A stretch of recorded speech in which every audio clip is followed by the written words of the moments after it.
Patrick Steven Malogoi ni wakili kitaaluma, lakini ni wakili wa serikali.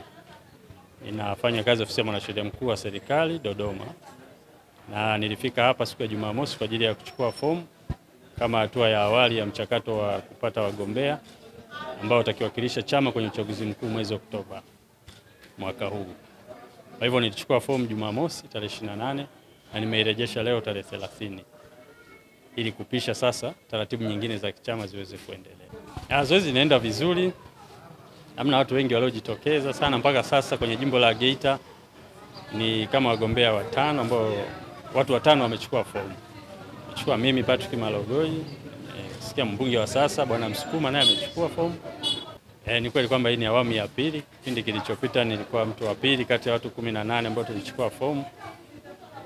Lakini kwa sasa sitaki kuongea mengi sana. Napenda nipishe mchakato wa chama. Nitakapokuwa nimepitishwa katika wagombea wale watatu watakaoenda kuomba kura, basi nitazungumza zaidi na nitaomba kura kwa wana Geita.